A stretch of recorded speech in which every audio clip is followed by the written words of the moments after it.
ಇದರಲ್ಲಿ ಏನು ಅಂತ ಹೇಳಿದ್ರೆ ಅದು ನಮ್ದು ರಾಡ್ ಇದೆಲ್ಲ ಸಪುರ ರಾಡ್ ಆದ ಕಾರಣ ಚಿಕ್ಕ ಸೈಜ್ ಕತ್ತಿ ಹಾಕಿ ಎಳಿಬಹುದು. ಅದರಲ್ಲಿ ಏನು ಅಲ್ಯೂಮಿನಿಯಂ ದೋಟಿ ಅಂತ ಹೇಳಿದ್ವಿ. ಈಗ ಅಲ್ಯೂಮಿನಿಯಂ ದೋಟಿ ಏನಂತ ಹೇಳಿದ್ರೆ ನಿಮಗೆ ಹೆಚ್ಚು ಅಂದ್ರೆ ಒಂದು 25 ಫೀಟ್ 30 ಫೀಟ್ ಬರ್ಬೋದು.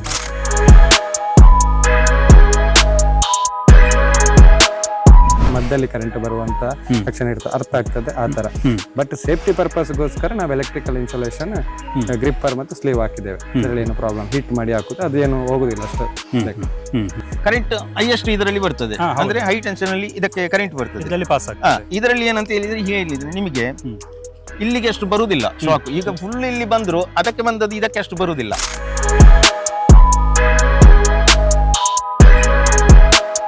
ಅಲ್ಯೂಮಿನಿಯಂ ದೋಟಿನಾಗೆಲ್ಲ ಇದೆ. ಅಲ್ಯೂಮಿನಿಯಂ ಅಂದ್ರೆ ನಿಮಗೆ ಈಗ ಒಂದು ಬಿಟ್ರೆ ಇಲ್ಲಿಂದ ಪಲುಕುತ್ತದೆ ಮತ್ತೆ ಮೇಲೆ ಪಲುಕ್ತದೆ. ಒಂದನೇದಾಗಿ ಕಾರ್ಬನ್ ದೋಟಿಯನ್ನು ತೆಗೆದುಕೊಳ್ಳಿಕ್ಕೆ ರೈತರಿಗೆ ಆಗುದಿಲ್ಲ. ಯಾಕಂತ ಹೇಳಿದ್ರೆ 60-70 ಫೀಟ್ ದೋಟಿಗೆ 65,000-75,000 ಇದೆ.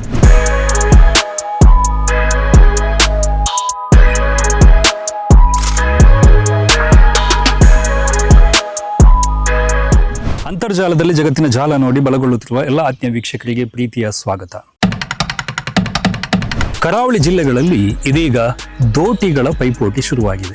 ಔಷಧಿ ಹೊಡೆಯೋದಕ್ಕಾಗಿ ವಿಶೇಷವಾಗಿ ಬಗೆ ಬಗೆಯ ದೋಟಿಗಳು ಇದೀಗ ಮಾರ್ಕೆಟ್ನಲ್ಲಿ ನೋಡೋದಕ್ಕೆ ಸಿಗ್ತಾ ಇದೆ. ಇದರ ಮಧ್ಯೆ ಫೈಬರ್ ದೋಟಿ ಇದೆ. ವ್ಯತ್ಯಾಸಗಳು ಏನು?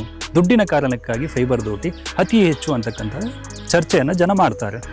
ಅದ್ರ ಜೊತೆಗೆ ಅಲ್ಯೂಮಿನಿಯಂ ದೋಟಿ ತುಂಬ ಕಡಿಮೆಗೆ ಸಿಗ್ತಾ ಇದೆ ಅಂತಕ್ಕಂಥ ವಿಚಾರವನ್ನು ಕೂಡ ಪ್ರಸ್ತಾಪ ಮಾಡ್ತಾರೆ. ಆದರೆ ಇವೆರಡು ದೋಟಿಗಳ ಮಧ್ಯೆ ಇರೋ ವ್ಯತ್ಯಾಸ ಏನು? ನಿಜವಾಗಿ ರೈತರಿಗೆ ಯಾವುದು ಬೆಟರ್? ಇವೆಲ್ಲದಕ್ಕೂ ಉತ್ತರ ಇವತ್ತಿನ ಮಾಹಿತಿಯಲ್ಲಿ. ವೀಕ್ಷಕರೇ, ನಾವಿದೀಗ ಪಂಚಶ್ರೀ ದೋಟಿ ಹೌಸಲ್ಲಿ ಇದ್ದೀವಿ. ಈಗಾಗಲೇ ದೋಟಿಯ ಬಗ್ಗೆ ನೋಡಿದ್ರಿ, ಅದಲ್ಲದೆ ಸಾಕಷ್ಟು ಮಾಹಿತಿಯನ್ನು ಪಡೆದಿರ್ತೀರ. ಇವತ್ತು ನಾವು ಮಾಹಿತಿಯನ್ನು ಕೊಡೋದಕ್ಕೆ, ನಮಗೆ ಮಾಹಿತಿಯನ್ನು ಕೊಡೋದಕ್ಕೆ ಅದರ ಮಾಲೀಕರು ಇದ್ದಾರೆ. ನಮಸ್ತೆ. ನಮಸ್ತೆ. ನಿಮ್ಮ ಹೆಸರು? DKS ಅಂತ. ಫಸ್ಟ್ ನಿಮ್ಮ ಎಜುಕೇಶನ್ ಏನು? ನಂದು BCom ಆಗಿದೆ, ಮತ್ತೆ ಒಂದು 2 ಮಾರ್ಕೆಟಿಂಗ್ ಮತ್ತೆ ನಮ್ದು ಅಕೌಂಟ್ ತರ ಮತ್ತು ಕಂಪ್ಯೂಟರ್ ಸೈನ್ಸ್ ಕೋರ್ಸ್ ಮಾಡಿದ್ದೇವೆ. ಈ ಒಂದು ದೋಟಿಯ ಯೋಚನೆ ಬರಬೇಕಿದ್ರೆ ಒಂದು ನಾರ್ಮಲ್ ಏನಂದ್ರೆ ಆ ಥರದ ಬಗ್ಗೆ ಗೊತ್ತಿರಬೇಕು, ಈ ಅಲ್ಯೂಮಿನಿಯಂ ವಿಷಯಗಳ ಬಗ್ಗೆ. ನಿಮ್ಗೆ ಹೇಗೆ ಅದರದ್ದೊಂದು ಐಡಿಯಾ ಬಂತು? ನಾವೇನಿಲ್ಲ, ನಾನೊಂದು farmer producer organisation horticulture under ಅಲ್ಲಿ ವರ್ಕ್ ಮಾಡುವ ಕಾರಣ ಒಂದು 18 ಸೊಸೈಟಿಯಲ್ಲಿ ನಾವು ವರ್ಕ್ ಮಾಡ್ತಿದ್ದೇವೆ ಬ್ರಾಂಚಸ್ ಅಲ್ಲಿ. ಈ ಏನಂತ ಹೇಳಿದ್ರೆ ರೈತರು ಪೋಷಕಾಂಶಗಳನ್ನು ಹಾಕ್ತಾರೆ. ಅವರಿಗೆ ಏನಂತ ಹೇಳಿದ್ರೆ ಫಸಲನ್ನು ಉಳಿಸ್ಲಿಕ್ಕೆ ಖಂಡಿತವಾಗಿಯೂ ಸಾಧ್ಯವಿಲ್ಲ. ಆ ದೃಷ್ಟಿಯಿಂದ ಮತ್ತು ಆಲೋಚನೆ ಮಾಡಿ ನಾವು ರೈತರಿಗೆ ಏನಾದ್ರು ಮಾಡಬೇಕು, ಕೊಳೆ ರೋಗ ಮತ್ತು ಎಲೆ ಚುಕ್ಕಿ ರೋಗವನ್ನು ನಾವು ನಿಲ್ಲಿಸಬೇಕು. ಈಗ ಕೆಲಸಕ್ಕೆ ಜನ ಸಿಕ್ಕಿದ್ರು ಅದಕ್ಕೆ ದಿನ ಕೂಲಿ ಒಂದು 2-2.5 ಸಾವಿರ ಸಂಬಳ ಕೊಡಬೇಕಾಗ್ತದೆ. ಅದಕ್ಕೆ ಅವರವರ ತೋಟಕ್ಕೆ ಅವರವರೇ ಮದ್ದು ಬಿಡಬೇಕೆಂಬ ದೃಷ್ಟಿಯನ್ನು ಇಟ್ಟುಕೊಂಡು ರೈತ ಬೆಳೆದ ಬೆಲೆಗೆ ಅವನೇ ಉಳಿಸಬೇಕೆಂಬ ಆಲೋಚನೆಯನ್ನು ಮಾಡಿ ಈಗ ಕಾರ್ಬನ್ ದೋಟಿಯನ್ನು ತೆಗೆದುಕೊಳ್ಳಿಕ್ಕೆ ರೈತರಿಗೆ ಆಗುದಿಲ್ಲ. ಯಾಕಂತ ಹೇಳಿದ್ರೆ 60-70 ಫೀಟ್ ದೋಟಿಗೆ 65,000-75,000 ಇದೆ. ಅದನ್ನ ಆಲ್ಟರ್ನೇಟಿವ್ ಆಗಿ ಏನ್ ಮಾಡ್ಬೋದು ಒಂದು ಆಲೋಚನೆ ಮಾಡಿ ಈಗ ಮಾರ್ಕೆಟ್ ಅಲ್ಲಿ ತುಂಬಾ ತರದ ದೋಟಿಗಳಿವೆ. ನಾವು ಅಲ್ಯೂಮಿನಿಯಂ ಅಲ್ಲಿ ಕೂಡ 12 ವೆರೈಟಿಯ ದೋಟಿ ಟ್ಯೂಬ್ ಬರ್ತದೆ, ಅಲ್ಯೂಮಿನಿಯಂ ಟ್ಯೂಬ್ ಅಂತ ಕ್ವಾಲಿಟಿ ಮೇಲೆ. ನಾವು A1 ಹಾಕುದು. ರೈತರನ್ನು ಮೋಸ ಮಾಡಿ ಹಣ ಮಾಡಬೇಕು ಅಂತ ನಮಗೇನಿಲ್ಲ. ನಾವು ಈಗಾಗಲೇ 4,500 ಹೆಚ್ಚು ದೋಟಿಗಳನ್ನು ಕಳೆದ 3 ತಿಂಗಳ ಹಿಂದೆಯಿಂದ ನಾವು ಕೊಡ್ತಾ ಇದ್ದೇವೆ. ಅದೇ ಯುವಕರಿಗೆ ನಾವು ಒಂದು 11-12 ಜನ ಯುವಕರಿಗೆ ಊರಿನಲ್ಲಿ ಕೆಲಸ ಕೂಡ ನಾವು ಕೊಟ್ಟಿದ್ದೇವೆ. ಮತ್ತೆ ನಾವೇನು ಅಂತ ಹೇಳಿದ್ರೆ ಈಗ 25 ಫೀಟ್ ದೋಟಿಯನ್ನು 4,500 ಕೊಡ್ತಿದ್ದೇವೆ ವಿತ್ ಆಕ್ಸೆಸರೀಸ್ ಎಲ್ಲ. ಅದ್ರಲ್ಲಿ ಗೇಟ್ ವಾಲ್ ಆಗಿರ್ಬೋದು, ನಾಬ್ ಆಗಿರ್ಬೋದು ಎಲ್ಲ ಸೇರಿ. ಮತ್ತೆ ಎಲೆಕ್ಟ್ರಿಕಲ್ ಇನ್ಸುಲೇಷನ್ ಸ್ಲೀವ್ ಕೂಡ ಅದಕ್ಕೆ ಹಾಕ್ತೇವೆ, ಕರೆಂಟ್ ಏನು ತಾಗದಾಗೆ ಹಾಗೆಲ್ಲ ಹಾಕಿ. ಮತ್ತೆ 30 ಫೀಟ್ ದೋಟಿ ಇದೆ, ಮತ್ತೆ 40 ಫೀಟ್ ದೋಟಿ. ಇದು ಈಗ ಇರೋದ್ರಲ್ಲಿ ಇದು ಯಾವುದು ಈ ದೋಟಿಗಳಲ್ಲಿ? ಈಗ ಇದು 30 ಫೀಟ್ ದೋಟಿ. 30 ಫೀಟ್ ದೋಟಿ ಇದು 30 ಫೀಟ್. ಇದು 25 ಫೀಟ್ ದೋಟಿ. ಅದೇ ಇದು ಬಂದು 30 ಫೀಟ್, ಸ್ವಲ್ಪ ಹೆವಿ ಇದೆ. ಹಾಗೆ ಹೆವಿ ಅಂದ್ರೆ ಅದರಲ್ಲಿ ಕತ್ತಿ ಎಲ್ಲ ಹಾಕಿ ಎಳಿಬಹುದು, ಏನಾಗುದಿಲ್ಲ ಹಾಗೆ. ಮತ್ತೆ ಇದು 40 ಫೀಟ್ ದೋಟಿ. ಅದು 40 ಫೀಟ್. ಹೌದು. ಇದರಲ್ಲಿ ಈಗ ಔಷಧಿ ಬಿಡುವವರಿಗೆ ಇದರಲ್ಲಿ 40 ಫೀಟ್ ಅಲ್ಲಿ ಕೂಡ 40 ಫೀಟ್ ಅಲ್ಲಿ ಬಿಟ್ರೆ ಇದೊಂದು 75 ಫೀಟ್ ತನಕ ಇದರಲ್ಲಿ ಆಗ್ತದೆ. ನಾವು ಅಳವಡಿಸಿದ ನಾಜಿಲ್ ಅಲ್ಲಿ 20-25 ಫೀಟ್ ಗ್ಯಾರಂಟಿ ಆಗ್ತದೆ. ಇದರ ಲಾಕಿಂಗ್ ಸಿಸ್ಟಮ್ ಏನಾದ್ರು ನಾವು ರಿಪ್ಲೇಸ್ ಮಾಡಿ ಕೊಡ್ತೇವೆ. ಏನಾದ್ರೂ ಕೂಡ ನಾವೇ ಮ್ಯಾನುಫ್ಯಾಕ್ಚರ್ ಆದ ಕಾರಣ ನಾವೇ ರೆಡಿ ಮಾಡುವ ಪ್ರಾಡಕ್ಟ್ ಗೆ ನಾವೇ ಗ್ಯಾರಂಟಿ. ಆ ತರ ಕಾನ್ಸೆಪ್ಟ್ ಅಲ್ಲಿ ನಾವು ಮಾಡಿದ್ದೇವೆ. ಹಾಗೆ. ಈಗ ಈ ಔಷಧಿ ಹೊಡಿಲಿಕ್ಕೆ ಮಾತ್ರ ಅಥವಾ ಬೇರೆ ಈಗ ಇಲ್ಲ. ಅಡಿಕೆ ಫಸಲು ಕೊಯ್ಲಿಕ್ಕೆ ಆ ಥರದಕ್ಕೆಲ್ಲ? ನೋಡಿ, ಈಗ 30 ಫೀಟ್ ಹೆವಿ ಇದೆ, ಅದರಲ್ಲಿ ಅಡಿಕೆ ಕೂಡ ಕೊಯ್ಬೋದು. ಅದೇ ರೀತಿ ನಮಗೆ ಅರ್ಜೆಂಟಿಗೆ ಬೇಕಾದ್ರೆ ತೆಂಗಿನಕಾಯಿ ಕೂಡ ತೆಗಿಬಹುದು. ಇದರಲ್ಲಿ 40ರಲ್ಲಿ ಏನು ಅಂತ ಹೇಳಿದ್ರೆ ಅದು ನಮ್ದು ರಾಡ್ ಇದೆಲ್ಲ ಸಪ್ರ ರಾಡ್ ಆದ ಕಾರಣ ಚಿಕ್ಕ ಸೈಜ್ ಕತ್ತಿ ಹಾಕಿ ಎಲಿಬಹುದು, ಅದರಲ್ಲಿ ಏನು ಪ್ರಾಬ್ಲಮ್ ಇಲ್ಲ. ಬಟ್ 30 ಫೀಟ್ ಇದಕ್ಕೆ ನಾವೇ ಒಂದು ತಯಾರಿಸಿದ ಕತ್ತಿ ಇದೆ, ಅದರಲ್ಲಿ ಖಂಡಿತವಾಗಿ ಎಲಿಬಹುದು. ಲಾಕ್ ಟೈಟ್ ಮಾಡಿ ಎಲ್ದ್ರೆ ಏನಾಗೋದಿಲ್ಲ. ಆ ಟೈಮಲ್ಲಿ ಈಗ ಅಡಿಕೆ ತೆಗೆಯುವಾಗ ಕೇಬಲ್ ಅಲ್ಲ, ಅದು ಇದು ಇರುವಾಗನೇ ಎಲಿಬಹುದು, ಏನು ಪ್ರಾಬ್ಲಮ್ ಆಗಲ್ಲ. ಹಾಗೆ ಕತ್ತಿ ಅಳವಡಿಸಿ ತೆಗಿಲಿಕ್ಕೆ ಆಗ್ತದೆ. ನಾನು ತೋರಿಸ್ತೇನೆ ನಿಮ್ಗೆ. ಅದು ಅದ್ರ ಜೊತೆ ಇದ್ರೂ ಏನಾಗುತ್ತೆ, ಕತ್ತಿಯನ್ನ ಹಾಕ್ಬೋದು. ಮತ್ತೆ ಈಗ ನೀವು ಇನ್ನೊಂದು ಇದ್ರ ಬಗ್ಗೆ ಹೇಳಿದ್ರಿ, ಯಾವುದು ಫೈಬರ್ ದೋಟಿ ಕಾಸ್ಟ್ಲಿ. ಹೌದೌದು. ಅದಕ್ಕೆ ಇದಕ್ಕೆ ಈಗ ರೈತರಿಗೆ ನೀವು ಕೊಡೋದಿದ್ರೆ ಏನ್ ಡಿಫ್ರೆನ್ಸ್, ಯಾವ್ದಕ್ಕೆ ಇದನ್ನ ತಗೋಬೇಕು, ಯಾವ ಕಾರಣಕ್ಕೆ ತಗೋಬೇಕು? ವಿಷಯ ಏನು ಅಂತ ಹೇಳಿದ್ರೆ ಕಾರ್ಬನಿಗೆ ನಿಮಗೆ ಫೀಟಿಗೆ 1,000 ರೂಪಾಯಿ ಬೀಳ್ತದೆ. ಆ ತರ ಕಾನ್ಸೆಪ್ಟ್ ಮಾಡಿದ್ರೆ ಅದು ರೇಟ್ ಜಾಸ್ತಿ ಆಗ್ತದೆ, 65-70 ಸಾವಿರಕ್ಕೆ ನಿಲ್ತದೆ. ನಾವೇನು ಜಾಸ್ತಿ ಮಾರ್ಜಿನ್ ಇಟ್ಟು ಮಾಡಿದವರು ಖಂಡಿತವಾಗಿ ಅಲ್ಲ. ನಮಗೆ ಇಲ್ಲಿ ಕೆಲಸದವರಿಗೆ ವರ್ಕೌಟ್ ಆಗಿ 100-200 ಉಳಿದ್ರೆ ಸಾಕು. ನಮಗೆ ಅದು ದುಡ್ಡು ಮಾಡ್ಬೇಕು ಆ ಕಾನ್ಸೆಪ್ಟ್ ಅಲ್ಲಿ ನಾವು ಮಾಡಿದಲ್ಲ. ಏನಾದ್ರು ಮಾಡ್ಬೇಕು, ನಾವು ಸ್ವಂತ ತಯಾರಿಸಿದ ಪ್ರಾಡಕ್ಟ್ ಅನ್ನು ತುಂಬಾ ರೈತರಿಗೆ ರೀಚ್ ಮಾಡಬೇಕು ಅಂತ ನಾವು ಕಾನ್ಸೆಪ್ಟ್ ಅಲ್ಲಿ ಮಾಡಿದ್ದು. ಹಾಗೆ ಈಗ ಒಳ್ಳೆ ನಡೀತಿದೆ, ತೊಂದರೆ ಇಲ್ಲ. ಮತ್ತೆ ಇದನ್ನ ಈಗ ಇಷ್ಟು ದೊಡ್ಡ ದೋಟಿಯನ್ನ ಈಗ ನಾವು ಮೂವ್ಮೆಂಟ್ ಮಾಡ್ಬೇಕಿದ್ರೆ ಅದನ್ನ ಬೆಂಡ್ ಮಾಡ್ಬೇಕು. ಹೌದೌದು. ಹೌದೌದು. ಅಂದ್ರೆ ಬೆಂಡ್ ಮಾಡಿ ಈಗ ಎಡೆಗಿಡ ಎಲ್ಲ ಕೆಲವು ಕಡೆ ಇರ್ತದೆ, ಆ ಟೈಮ್ ಫೋಲ್ಡ್ ಮಾಡಬಹುದು, ಕೆಳಗಡೆ ಫೋಲ್ಡ್ ಮಾಡಿ ಮಾಡಬಹುದು, ಅದರಲ್ಲಿ ಏನು ಪ್ರಾಬ್ಲಮ್ ಆಗಲ್ಲ. ಹಾಗೆ ಮತ್ತೆ ನಿಮಗೆ ಜನಗಳಿಗೆ ಒಂದು ಕಡೆಯಿಂದ ಇನ್ನೊಂದು ಕಡೆ ತಗೊಂಡು ಹೋಗ್ಬೇಕಾದ್ರೆ ಬೈಕ್ ಅಲ್ಲಿ ತಗೊಂಡು ಹೋಗ್ಬೋದು, ಮತ್ತೆ ಹೆಂಗಸರು ಕೂಡ ಎತ್ಕೊಂಡು ಹೋಗ್ಬೋದು. ಲೈಟ್ ವೆಯ್ಟ್ ಇದೆ, ಏನು ಪ್ರಾಬ್ಲಮ್ ಇಲ್ಲ. ಕೆಲವು ತೋಟಗಳಲ್ಲಿ ಕರೆಂಟ್ ವೈರ್ ಆ ತರದೆಲ್ಲ ಇರ್ತದೆ. ಬಟ್ ನಾನು ಹೇಳ್ತಿರೋದು ಏನು ಅಂತ ಹೇಳಿದ್ರೆ ಕರೆಂಟ್ ಇರುವಲ್ಲಿ ಯೂಸ್ ಮಾಡೋದು ಬೇಡ ಖಂಡಿತವಾಗಿ. ಯಾಕಂತ ಹೇಳಿದ್ರೆ ಮಧ್ಯದಲ್ಲಿ ಕರೆಂಟ್ ಬರುವಂತ ಲಕ್ಷಣ ಇರ್ತದೆ, ಅರ್ಥ ಆಗ್ತದೆ ಆ ತರ. ಬಟ್ ಸೇಫ್ಟಿ ಪರ್ಪಸ್ಗೋಸ್ಕರ ನಾವು ಎಲೆಕ್ಟ್ರಿಕಲ್ ಇನ್ಸುಲೇಷನ್ ಗ್ರಿಪ್ಪರ್ ಮತ್ತು ಸ್ಲೀವ್ ಹಾಕಿದ್ದೇವೆ. ಅದರಲ್ಲಿ ಏನು ಪ್ರಾಬ್ಲಮ್, ಹೀಟ್ ಮಾಡಿ ಹಾಕುದು ಅದೇನು ಹೋಗುದಿಲ್ಲ ಅಷ್ಟು. ಈಗ ಅಲ್ಯೂಮಿನಿಯಂ ದೋಟಿ, ಈಗ ದೋಟಿಗಳದ್ದು ಕಾಂಪಿಟೇಷನ್ ಶುರುವಾಗಿದೆ ಮಾರ್ಕೆಟ್ ಅಲ್ಲಿ. ಹೌದೌದು. ಅಂಥದ್ರಲ್ಲಿ ನಿಮ್ಮದನ್ನೇ ಯಾಕೆ ತಗೋಬೇಕು? ನಾನೇನು ಅಂತ ಹೇಳಿದ್ರೆ ಅದೇ ಹೇಳಿದೆ ಅಲ್ಲ ನಿಮಗೆ, 12 ವೆರೈಟಿಯ ಟ್ಯೂಬ್ ಬರ್ತದೆ ಅಲ್ಯೂಮಿನಿಯಂ ಅಲ್ಲಿ ಕೂಡ. ಈಗ ನಂಗೆ ಕೂಡ 4,500 ಇದ್ದದನ್ನು 2,500 ಕೂಡ ಕೊಡ್ಬೋದು, ಕೊಡ್ಲಿಕ್ಕೆ ಏನು ಅಂತಿಲ್ಲ. ರೇಟ್ ಕಮ್ಮಿ ಮಾಡಿದ್ರೆ ಕ್ವಾಲಿಟಿ ನಾವು ಕಮ್ಮಿ ಮಾಡ್ಬೋದು. ರೈತರು 1-2 ಸಲ ತಕೊಂಡೋಗಿ ಅದು ಕಟ್ಟಾಗಿ ಆ ತರ ನಾವು ಹೆಸರಾಲ್ ಮಾಡಿಕೊಳ್ಳಿಕ್ಕೆ ನಾವು ರೆಡಿ ಇಲ್ಲ. ನಮ್ದು ನಾವು ಕ್ವಾಲಿಟಿ ಕೊಡೋದಕ್ಕೆ ರೇಟ್ ನಮ್ದು ಇಷ್ಟೇ. ನಾವು ಅಳವಡಿಸುವ ಮೆಟೀರಿಯಲ್ಗೆ, ರಾ ಮೆಟೀರಿಯಲ್ಗೆ ಕ್ವಾಲಿಟಿ ಕೊಡಬೇಕಾದ್ರೆ ಅಷ್ಟು ಚಾರ್ಜ್ ಬಿದ್ದೇ ಬಿಡ್ತದೆ. ಈಗ ಸ್ಟಾರ್ಟ್ ಮಾಡಿ ಎಷ್ಟು ಟೈಮ್ ಆಯ್ತು ನೀವು ಸ್ಟಾರ್ಟ್? ನಾವೀಗ ಕಳೆದ 1 ವರ್ಷದಿಂದ ಮಾಡ್ತಿದ್ದೇವೆ. 1 ವರ್ಷದಿಂದ ನಾವು ಇದರ ಹಿಂದೆ ಇದ್ದೇವೆ ಮಾಡಬೇಕು ಅಂತ. ಈಗ ಕರೆಕ್ಟ್ ಆಗಿ ಮಾರ್ಕೆಟಿಗೆ ಇಳಿದು ಕಳೆದ ಒಂದು 4 ತಿಂಗಳಿಂದ ನಾವು ಇದನ್ನು ಕರೆಕ್ಟ್ ಆಗಿ ಸ್ಟಡಿ ಮಾಡಿ ಮಾರ್ಕೆಟಿಗೆ ಬಿಟ್ಟು ಈಗ ಹೇಗಿದೆ ರೆಸ್ಪಾನ್ಸ್? ಒಳ್ಳೆ ರೆಸ್ಪಾನ್ಸ್ ಇದೆ ಸರ್. ಈಗ ಒಂದು 4,500ಕ್ಕೂ ಹೆಚ್ಚು ದೋಟಿಯನ್ನು ನಾವೀಗ ಸೇಲ್ ಮಾಡಿದ್ದೇವೆ. ಫಾರ್ಮರ್ಸ್ ಹೇಳ್ತಾರೆ ಈಗ ನೀವು ನಿಮ್ಮ ದೋಟಿ ತಗೊಂಡೋಗಿ ನಾವು ಮದ್ದು ಬಿಟ್ಟಿದ್ದೇವೆ, ಖುಷಿಯಾಗಿದೆ, ನಾವೇ ಬಿಡುವಂತ ಅವಕಾಶ ಇದೆ ಅಂತ ತುಂಬಾ ಫಾರ್ಮರ್ಸ್ ಹೇಳಿದ್ದಾರೆ. ಖುಷಿ ಇದೆ ಸರ್. ಹಾಗೆ ಈಗ ಮಾರ್ಕೆಟಿಂಗ್ ಅಂದ್ರೆ ಈಗ ಬೇರೆ ಕಡೆ ಎಲ್ಲ ಇರ್ತಾರೆ, ಈಗ ಸೋಷಿಯಲ್ ಮೀಡಿಯಾದಲ್ಲಿ ನೋಡ್ತಾರೆ, ಅವರಿಗೆಲ್ಲ ಹೇಗೆ ಕಾಂಟ್ಯಾಕ್ಟ್ ಮಾಡ್ತೀರಾ ನೀವು? ಅಲ್ಲ, ಅವರಿಗೆಲ್ಲ ಅಂತ ಹೇಳಿದ್ರೆ ನಮ್ದು ಆಫೀಸ್ ನಂಬರ್ ಇದೆ, ಎಲ್ಲ ಕಾಲ್ ಮಾಡ್ತಾರೆ. ಅವರು ಬಿಲ್ಲಿಂಗ್ ಎಲ್ಲ ಕಳಿಸಿ ಪೇಮೆಂಟ್ ಆದ ತಕ್ಷಣ ನೆಕ್ಸ್ಟ್ ಡೇನೆ VRL ಗೆ ಟ್ರಾನ್ಸ್ಪೋರ್ಟ್ ಇದೆ, ನಮ್ಮ ಗಾಡಿ ಹೋಗ್ತದೆ, ಟ್ರಾನ್ಸ್ಪೋರ್ಟ್ ಮುಖಾಂತರ ಕಳಿಸ್ಕೊಡ್ತೇವೆ. ಹಾಗೆ ಮತ್ತೆ ಅವರಿಗೆ ಯಾವ ತರ ಯೂಸ್ ಮಾಡಬೇಕು ಅಂತೆಲ್ಲ ನಾವೇ ಒಂದು ಡೆಮೋ ತರ ವಿಡಿಯೋ ಮಾಡಿದ್ದೇವೆ, ಅದನ್ನು ಕೊಡ್ತೇವೆ. ಹಾಗೆ ಏನು ಪ್ರಾಬ್ಲಮ್ ಆಗಲ್ಲ.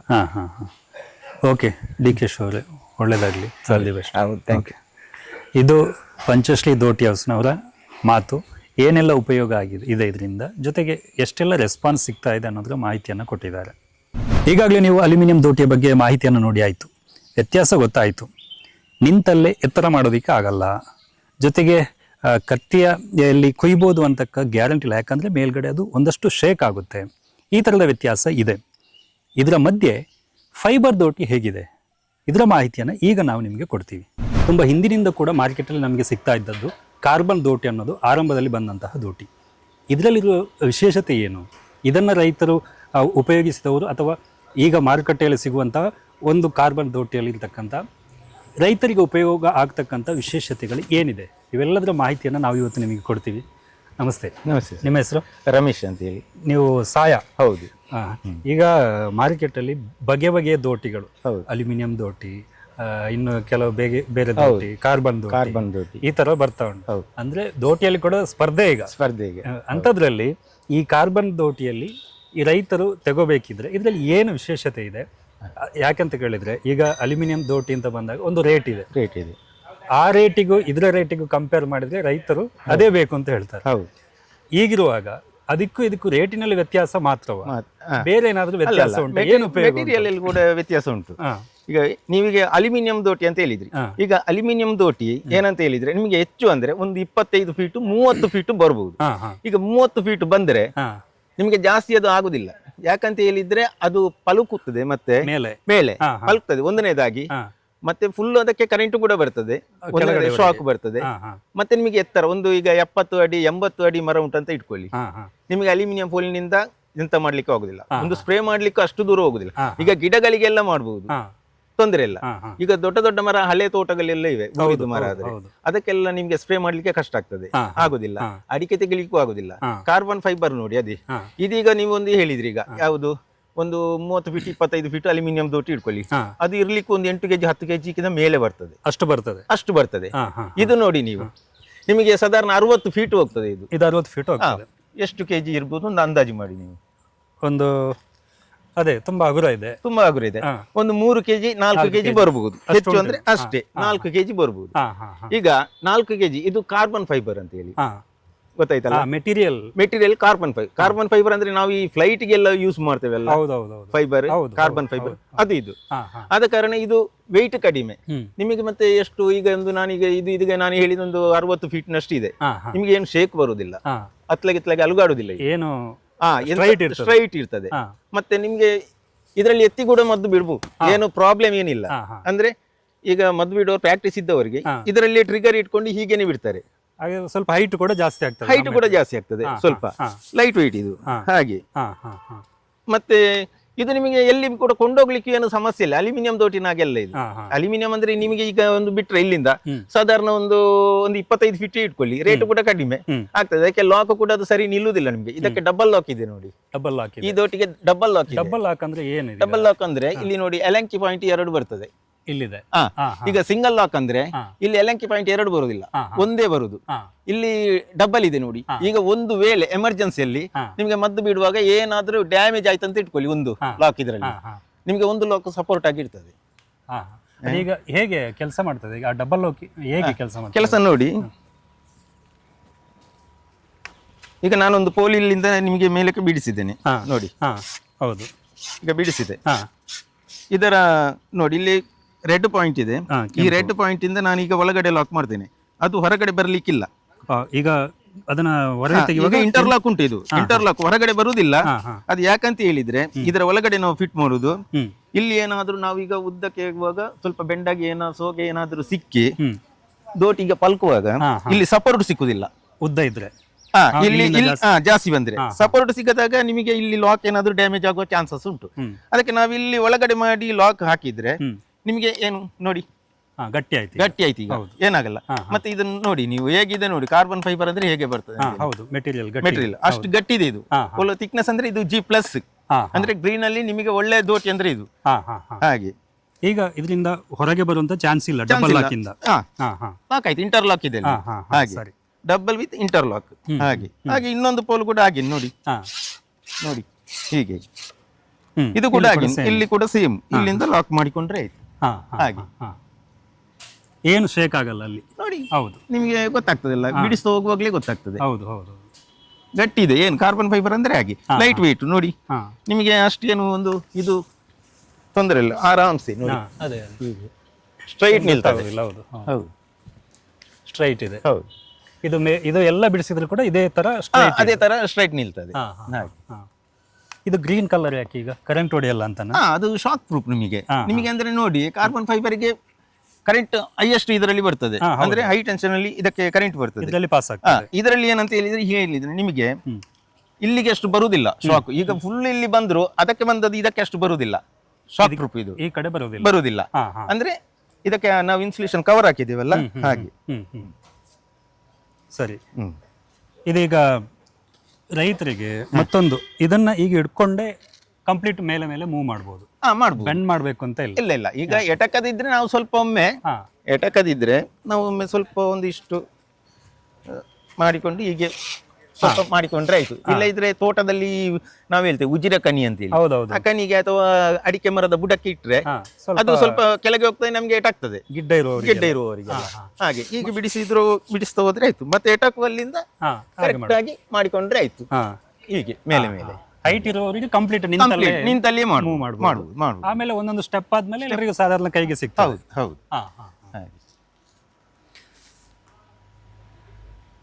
ಈಗ ಔಷಧಿ ಎಲ್ಲ ಹೊಡೆಯುವಾಗ ಇದಕ್ಕೆ ಪೈಪು ಬರ್ತದೆ ನೋಡಿ. ಇದಕ್ಕೆ ಒಂದು ಸ್ಟ್ಯಾಂಡ್ ಬರ್ತದೆ ಹಿಡ್ಕೊಳ್ಲಿಕ್ಕೆ, ಅಂದ್ರೆ ಎರಡು ಕೈಯಲ್ಲಿ ಹೀಗೆ ಹಿಡ್ಕೊಳ್ಲಿಕ್ಕೆ ಸ್ಟ್ಯಾಂಡ್ ಬರ್ತದೆ. ಆ ಸ್ಟ್ಯಾಂಡ್ಗೆ ಒಂದು ಟ್ರಿಗರ್ ಬರ್ತದೆ. ಅಲ್ಲಿ ಟ್ರಿಗರ್ ಇಂದ ಒಂದು ಕನೆಕ್ಟೆಡ್ ಆಗಿ ನಾವು ಒಂದು ಹಳದಿ ಪೈಪ್ ಕೊಡ್ತೇವೆ ನಮ್ಮ ಈ ಮಿಷಿನಿಗೆ ಕೊಡ್ಲಿಕ್ಕೆ. ಹೌದು. ನಂತರ ಇಲ್ಲಿಂದ ಒಂದು ಬ್ಲೂ ಕಲರ್, ಗ್ರೀನ್ ಕಲರ್ ಆಗಿ ಪೈಪ್ ಬೇರೆ ಬೇರೆ ಕಲರ್ ಇರ್ತದೆ, ಆ ಪೈಪ್ ಬರ್ತದೆ. ಅಲ್ಲಿಂದ ನಾವು ಇಲ್ಲಿ ನೋಡಿ ನಾಸಿಲ್ ಫಿಟ್ ಮಾಡ್ತೇವೆ ಇಲ್ಲಿಗೆ. ಇಲ್ಲಿ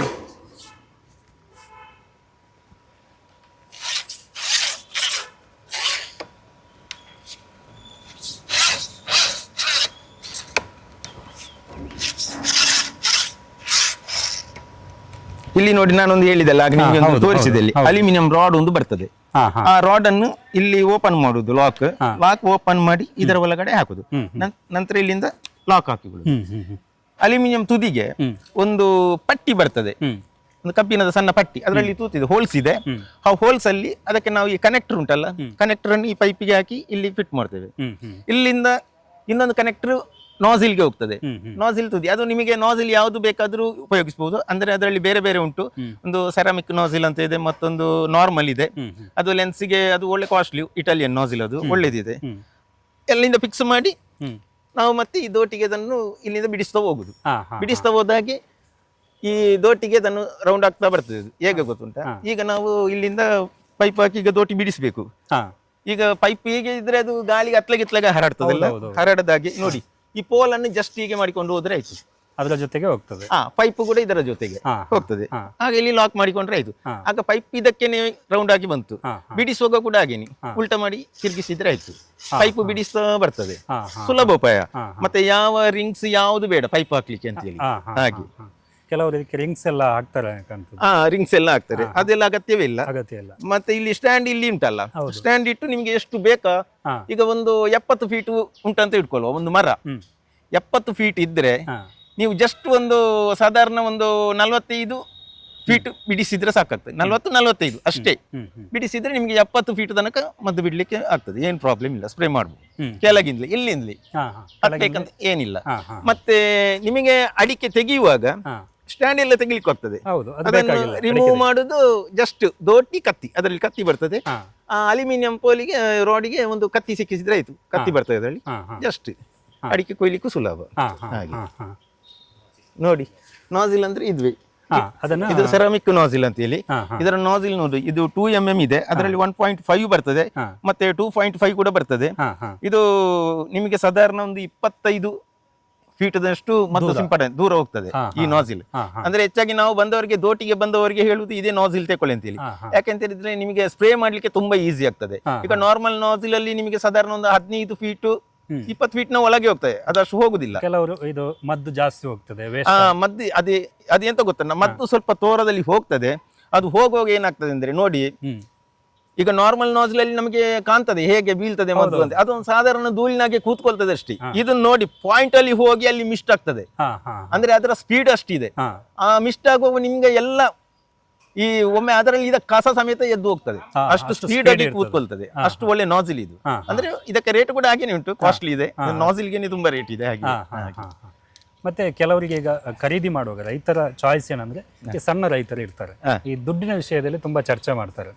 ಈಗ ಕೆಲವರಿಗೆ ಒಂದು ಸ್ಟಾರ್ಟಿಂಗ್ ಒಂದು 40 ಫೀಟ್ ತಗೊಂಡು ಇನ್ನೊಂದು 2 ವರ್ಷ ಆಗುವಾಗ ಒಂದು 20 ಫೀಟ್ ಜಾಸ್ತಿ ಮಾಡಬೇಕು ಅಂತ ಇರುತ್ತೆ.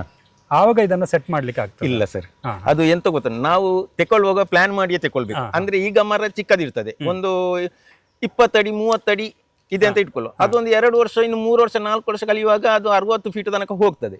ಹೋಗುವಾಗ ನಾವು ಅದಕ್ಕೆ ಹೊಂದಾಣಿಕೆಯಾಗಿ ತಕೊಳ್ಬೇಕು ದುಡ್ಡು. ಯಾಕಂತ ಹೇಳಿದ್ರೆ ನಿಮ್ಗೆ ಚಿಕ್ಕ ಗಿಡ ಆದ್ರೂ ಇದರಲ್ಲಿ ಬಿಡ್ಲಿಕ್ಕೆ ಆಗ್ತದೆ. ಈಗ ಚಿಕ್ಕ ಗಿಡ ಇದ್ದು ನೀವು ಆ ಚಿಕ್ಕ ಗಿಡಕ್ಕೆ ಸಾಕು, ನನಗೆ ಒಂದು 25-30 ಫೀಟ್ ಇದ್ದು ದೋಟಿ ಸಾಕು ಅಂತ ಹೇಳಿದ್ರೆ ಅದು 70 ಫೀಟ್ ಒಂದು ದೊತ್ತೊಂದು ವೇಸ್ಟ್ ಸ್ಟ್ಯಾಂಡಿಂಗ್ ನಾನೊಂಜಿ ಬೋಡುವಂತೆ ಹಾಗೆ ಆಗ್ತದೆ. ಅದಕ್ಕೆ ಅವರು ತೆಕೊಳ್ಳುವಾಗಲೇ ಪ್ಲಾನ್ ಮಾಡಿ ತಕೊಂಡ್ರೆ ಸಾಧಾರಣ ಒಂದು ಗಿಡ ಒಂದು 60 ಫೀಟ್ ಹೋಗ್ತದೆ ಅಂದ್ರೆ ಸಾಕು 60 ಫೀಟ್ ಇದ್ದು ದೋಟಿ. 70 ಆದ್ರೆ ನನಗೆ ಒಂದು ಎವರೇಜ್ ನನ್ನ ಊರಿನದು ಗಿಡ ಸ್ವಲ್ಪ ಉದ್ದ ಹೋಗ್ತದೆ ಅಂದ್ರೆ ಅದಕ್ಕೆ 70 ಫೀಟ್ 80 ಫೀಟ್ ಆ ತರ ತಗೊಳ್ಬಹುದು. ಹಾಗೆ ಮತ್ತೆ ಈ ದೋಟಿಯನ್ನು ತಗೊಳ್ಳುವವರು ಅದನ್ನ ಮೈಂಟೈನ್ ಕೂಡ ಹಾಗೆ ಮಾಡ್ಬೇಕು. ದೋಟಿಯನ್ನು ಬಾಳಿಕೆ ಜಾಸ್ತಿ ಬರಬೇಕು. ಬಾಳಿಕೆ ಜಾಸ್ತಿ ಬರ್ಬೇಕು. ಹೇಗೆ ಮೈಂಟೈನ್ ಮಾಡಿ? ಈಗ ಒಂದು ದೋಟಿ ಬಾಳಿಕೆ ಬರ್ಬೇಕಂತಾದ್ರೆ ಖಾಲಿ ನಾವು ದೋಟಿ ತೆಕೊಂಡು ಇವತ್ತು ತೆಕೊಂಡೋಗಿ ಹಿಂದೆ ಮಾರೇನಿಗಳ ದೋಟಿ ಇಂಚಾಂಡ್ ಅದು ಅವ್ರು ಹೇಳುದು ಎಂತದ್ದು ಅವರಷ್ಟು ಮೇಂಟೈನ್ ಮಾಡ್ಲಿಲ್ಲ ಅಂತ ಅರ್ಥ. ಅದ್ರ ನಾನು ಹೇಳ್ತೇನೆ ಫಸ್ಟ್ ಈಗ ದೋಟಿ ಕೊಟ್ಟ ಕೂಡಲೇ ಅವರು ಆತರ ಕಂಪ್ಲೇಂಟ್ ಮಾಡ್ಲಿಕ್ಕಿಲ್ಲ. ಯಾಕಂತ ಹೇಳಿ ನಾವು ತುಂಬಾ ದೋಟಿ ಕೊಟ್ಟಿದ್ದೇವೆ. ಕೆಲವರು ಕಸ್ಟಮರ್ ಆಗಿದ್ದಾರೆ. ದೋಟಿ ತೆಕೊಂಡ ನಂತರ ನಮಗೆ ಸ್ಪ್ರೇ ಮಾಡ್ತೇವಲ್ಲ, ಸ್ಪ್ರೇ ಮಾಡಿದ ನಂತರ ಈಗ ದೋಟಿ ನಾನು ಕೊಟ್ಟಾಗಿರ್ತದ ಇಲ್ಲ, ಅವರು ಸ್ಪ್ರೇ ಮಾಡುವಾಗ ಇಲ್ಲಿ ಫುಲ್ ಅದು ಮೈಲ್ ತುತ್ತು ಬಿದ್ದು ಸುಣ್ಣ ಎಲ್ಲ ಬಿದ್ದು ಎಲ್ಲ ಒದ್ದೆ ಆಗ್ತದೆ, ಫುಲ್ ಇದರಲ್ಲಿ ಪೋಲಲ್ಲಿ ಬರ್ತದೆ. ಈಗ ಅವರ ಮದ್ದು ಬಿಟ್ಟು ಕಂಪ್ಲೀಟ್ ಆಯ್ತು ಅಂತ ಇಟ್ಕೊಳ್ವಾ, ಸಾಯಂಕಾಲ ಬಂದು ಒಂದು ಒದ್ದೆ ಬಟ್ಟೆ, ಒಂದು ಸರ್ಪಿನ ನೀರು ಕೂಡ ಆಗ್ಬಹುದು, ಒಂದು ಬಟ್ಟೆಯಲ್ಲಿ ಫುಲ್ ಚಂಡಿ ಮಾಡಿ ಅದನ್ನು ಹಿಂಡಿ ಪೋಲನ್ನು ಚಂದ ಮಾಡಿ ಒರೆಸ್ತಾ ಬಂದ್ರೆ ಈ ಮೈಲ್ ತುತ್ತೆಲ್ಲ ಕರಗಿ ಹೋಗ್ತದೆ ಕ್ಲೀನ್ ಆಗಿ. ಆಗ ನಿಮಗೆ ಪೋಲ್ ಇಲ್ಲಿ ಯಾವುದೇ ಜಾಮ್ ಬರುದಿಲ್ಲ ನೋಡಿ. ಇಲ್ಲ ಇದ್ರೆ ಹೇಳ್ತಾರೆ ಅಲ್ಪ ಟೈಟ್ ಆತನ ಪೋಪುಜಿ ಮಾರ್ರೆ ಇಂಚಿನೇ, ಅದನ್ನ ಅವರು ಕ್ಲೀನ್ ಮಾಡಿಕೊಳ್ಬೇಕು. ನಾವು ಹೋಗ್ಲಿಕ್ಕೆ ಆಗ್ತದಾ? ಇಲ್ಲ. ನಾವಿಲ್ಲಿ ಬಂದ್ರೆ ಏನಾದ್ರೂ ಪೋಲು ಕಟ್ಟಾದ್ರೆ ಅಥವಾ ಏನಾದ್ರೂ ಡ್ಯಾಮೇಜ್ ಆದ್ರೆ ರಿಪೇರಿ ಮಾಡಿ ಕೊಡ್ತೇವೆ, ಸ್ಪೇರ್ಸ್ ಉಂಟು ನಮ್ಮಲ್ಲಿ. ಅದು ಬಿಟ್ಟು ನಾವು ಅವರು ಹಾಗೆ ಹೇಳಿದ್ರೆ ಎಂತ ಮಾಡ್ಲಿಕ್ಕೂ ಆಗುದಿಲ್ಲ. ಕ್ಲೀನ್ ಮಾಡಿಕೊಳ್ಳೋದು ಅವರ ಕರ್ತವ್ಯ, ಅದು ಕಸ್ಟಮರ್ ಇದು ಒಂದು ಹೇಳ್ತೇನೆ ಹಾಗೆ. ಮತ್ತೆ ನಮ್ದು ಸರ್ವಿಸ್ ಎಲ್ಲ ಉಂಟು, ಅದಕ್ಕೆ ಬೇಕಾದ ಸ್ಪೇರ್ಸ್ ಎಲ್ಲ ನಮ್ಮ ಸಾಯಿ ಎಂಟರ್ಪ್ರೈಸಸ್ ಅಲ್ಲಿ ಸಿಗ್ತದೆ. ಏನ್ ನಮ್ಮ ಬ್ರಾಂಚ್ ಅಲ್ಲಿ ಎಲ್ಲಿ ಬೇಕಾದ್ರೂ ಹೋಗಿ ಕೇಳಿದ್ರು ಸ್ಪೇರ್ಸ್ ಸಿಗ್ತದೆ, ಸರ್ವಿಸ್ ಕೊಡ್ತೇವೆ ನಾವು ಹಾಗೆ. ಮತ್ತೆ ಇದಕ್ಕೆ ಏನಾದ್ರು ಜಾರುವ ವಿಷಯಕ್ಕೆ ಏನಾದ್ರು ಕೆಲವರು ಗ್ರೀಸ್ ಹಾಕೋದು ಈ ತರ? ಇಲ್ಲ ಇಲ್ಲ ಇಲ್ಲ, ತಪ್ಪು. ಗ್ರೀಸ್ ಹಾಕುದು ತಪ್ಪು, ಅದು ಜಾರುವುದಿಲ್ಲ, ಎಂತ ಆಗುದಿಲ್ಲ. ಅದಕ್ಕೆ ಏನ್ ಮಾಡ್ಬೇಕಂತ ಹೇಳಿದ್ರೆ ನೋಡಿ, ಈಗ ಇಲ್ಲಿ ಒಂದು ಲಾಕ್ ಇದೆ. ಈಗ ಲಾಕ್ ಏನೋ ಲೂಸ್ ಆಗಿ ಈಗ ಇಲ್ಲಿ ಏನೋ ಸ್ಲಿಪ್ ಆಯ್ತು ಅಂತ ಇಟ್ಕೊಳ್ಳಿ, ಸ್ಲಿಪ್ ಆಗಿ ಹೋಗುದಿಲ್ಲ ಅಂತ ಆದ್ರೆ ಅದಕ್ಕೆ ಟೇಪ್ ಬರ್ತದೆ ಮಿಡ್ಲಲ್ಲಿ. ಆ ಟೇಪ್ ಅನ್ನು ಹಾಕಿ ಇದನ್ನು ನಾವು ತೆಗಿಲಿಕ್ಕೆ ಆಗ್ತದೆ ನೋಡಿ. ಇದನ್ನೆಲ್ಲ ಲೂಸ್ ಮಾಡಿದ್ರೆ ಅದು ಬರ್ತದೆ. ಮತ್ತೆ ಇದನ್ನು ಈ ಸ್ಪ್ರಿಂಗ್ ಎಲ್ಲ ಬರ್ತದೆ, ತೆಗ್ದಾದ ನಂತರ ಅಲ್ಲಿಗೆ ಟೇಪ್ ಸುತ್ತಿ ನಂತರ ಇದನ್ನು ನಾವು ಫಿಟ್ ಮಾಡಿ ಟೈಟ್ ಮಾಡಿ ಕೊಡ್ತೇವೆ. ಆಗ ಏನಾಗಲ್ಲ, ನಿಮಗೆ ಸ್ಲಿಪ್ ಆಗಲ್ಲ, ಏನಾಗಲ್ಲ. ಮತ್ತೇನಂತ ಹೇಳಿದ್ರೆ ನಿಮಗೆ ಮದ್ದು ಬಿಡುವಾಗ ದೋಟಿದ್ದು ಇದು ಪೋಲ್ ಯಾವಾಗಲೂ ಸ್ವಲ್ಪ ಫ್ರೀ ಇರಬೇಕು. ಯಾಕಂತ ಹೇಳಿದ್ರೆ ಈಗ ಆಗಾಗ ನಮಗೆ ಒಮ್ಮೆ ಬಿಡಿಸ್ಬೇಕು, ಒಮ್ಮೆ ಕೆಳಗೆ ಮಾಡಿಕೊಳ್ಬೇಕು. ಅಡಿಕೆ ತೆಗೆಯುವಾಗ ಏನಂತ ಹೇಳಿದ್ರೆ ಎಲ್ಲಾ ಪಾಯಿಂಟ್ ಅನ್ನು ಸ್ವಲ್ಪ ಸ್ವಲ್ಪ ಟೈಟ್ ಮಾಡಿಕೊಳ್ಬೇಕು. ಇಲ್ಲಿ ಈ ನಾಬ್ ಅನ್ನು ಎಳೆಯುವುದಕ್ಕೆ ಅಡಿಕೆ, ಯಾಕಂತ ಹೇಳಿದ್ರೆ ಈಗ ಲೂಸ್ ಇದ್ರೆ ನೋಡಿ ಇಲ್ಲಿ ಸ್ಲಿಪ್ ಆಗ್ತದೆ. ಈಗ ನೋಡಿ ನಾನು ಟೈಟ್ ಮಾಡಿದ್ರೆ, ಟೈಟ್ ಮಾಡಿ ಇಲ್ಲಿ ಲಾಕ್ ಮಾಡಿದ್ರೆ ನೋಡಿ ಇನ್ನು ಸ್ಲಿಪ್ ಆಗಲ್ಲ, ಟೈಟ್ ಆಯ್ತು. ಆ ತರ ನಮಗೆ ಮದ್ದು ಬಿಡುವಾಗ ಅಂದ್ರೆ ಸ್ವಲ್ಪ ಫ್ರೀ ಬೇಕು. ಯಾಕಂತ ಹೇಳಿದ್ರೆ ಅದು ನಮಗೆ ಆಗಾಗ ಬಿಡಿಸ್ಲಿಕ್ಕೆ ಮತ್ತೆ ಇದನ್ನು ಒಳಗಡೆ ಮಾಡ್ಲಿಕ್ಕೆ ಇರ್ತದೆ ಪೋಲನ್ನು ಹಾಗೆ. ಈಗ ರೈತರಿಗೆ ದೋಟಿಗಳನ್ನ ಖರೀದಿ ಮಾಡುವವರಿಗೆ ಸಾಕಷ್ಟು ಆಪ್ಷನ್ ಇರುವಾಗ ಇದನ್ನ ಯಾಕೆ ಖರೀದಿ ಮಾಡಬೇಕು, ಇದನ್ನೇ ಮಾಡಬೇಕು ಅಂತ ಹೇಳಿದ್ರೆ ಏನ್ ಹೇಳ್ತೀರಿ? ಅದು ಏನಂತ ಹೇಳಿದ್ರೆ ನಾನು ಹೇಳಿದೆ ಒಂದು ನಿಮಗೆ, ಕಾರ್ಬನ್ ಫೈಬರ್ ದೋಟಿ ಲೈಟ್ ವೆಯ್ಟ್ ಅದು ನಿಮಗೆ, ಮತ್ತೆ ಕರೆಕ್ಟ್ ಆಗಿದ್ರೆ ಅದು ಏನಾಗಲ್ಲ ಅದು ನಿಮಗೆ. ಮತ್ತೆ ರಿಪೇರಿ ಸ್ಪೇರ್ಸ್ ಅದಕ್ಕೆ ಬೇಕಾದ ಐಟಮ್ ನಮ್ಮಲ್ಲಿ ಇದೆ. ಅಲ್ಯೂಮಿನಿಯಂ ಪೋಲ್ ಅಂತ ಹೇಳಿದ್ರಿ, ಅಲ್ಯೂಮಿನಿಯಂ ಪೋಲ್ ನಿಮಗೆ ನಾನು ಹೇಳಿದೆ ಒಂದು 20-30 ಫೀಟ್ ಆಗುವಾಗ 8 kg ಎತ್ತಲಿಕ್ಕೆ ಆಗುದಿಲ್ಲ. ಎತ್ತಿ ಅಲ್ಲಿ ಆಗುವಾಗ ಈಗ ಆಗ್ತೇವೆ ನಾವು, ಅದು ಸಾಧ್ಯ ಇಲ್ಲ. ಅದೀಗ ನಮ್ಮಲ್ಲಿ ಕೂಡ ಉಂಟು, ನಮಗೆ ಗೊತ್ತುಂಟು ಅಲ್ಯೂಮಿನಿಯಂ ಪೋಲ್ ಇದು ಎಷ್ಟು ವೆಯ್ಟ್ ಇದೆ ಅಂತ ಹೇಳಿ. ಸೇಲ್ ಮಾಡ್ತೀರಾ ಅಲ್ಯೂಮಿನಿಯಂ? ನಮ್ಮಲ್ಲಿ ಕೂಡ ಉಂಟು, ಅಲ್ಯೂಮಿನಿಯಂದು ಕೂಡ ಉಂಟು ನಮ್ಮಲ್ಲಿ ಹಾಗೆ. ಇದು ಲೈಟ್ ವೆಯ್ಟ್, ನಿಮಗೆ ಏನು ಶೇಕ್ ಆಗಲ್ಲ, ಏನಾಗಲ್ಲ. ಮತ್ತೆ ಜನರಿಗೆ ಏನಂತ ಹೇಳಿದ್ರೆ ಇದು ಒಂಥರ ಖುಷಿ ಆಗ್ತದೆ. ತೆಂಗಿನಕಾಯಿ ಕೂಡ ತೆಗಿಲಿಕ್ಕೆ ಆಗ್ತದೆ ಇದರಲ್ಲಿ, ಅಡಿಕೆ ತೆಗಿಲಿಕ್ಕೂ ಆಗ್ತದೆ, ಮತ್ತೆ ಸ್ಪ್ರೇಗೂ ಆಗ್ತದೆ, ಎಲ್ಲದಕ್ಕೂ ಆಯ್ತಲ್ಲ ಒಂದೇ ಇದರಲ್ಲಿ ಹಾಗೆ.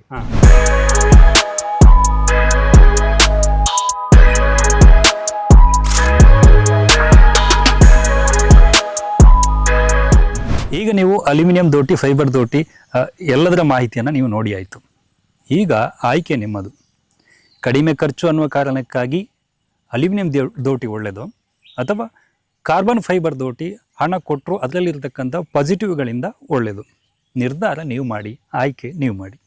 ನಿಮ್ಮೂರಿನ ಸುದ್ದಿ ಕಾರ್ಯಕ್ರಮಗಳ ವರದಿಯನ್ನ ನಾವು ಬಿತ್ತರಿಸಲಿದ್ದೇವೆ.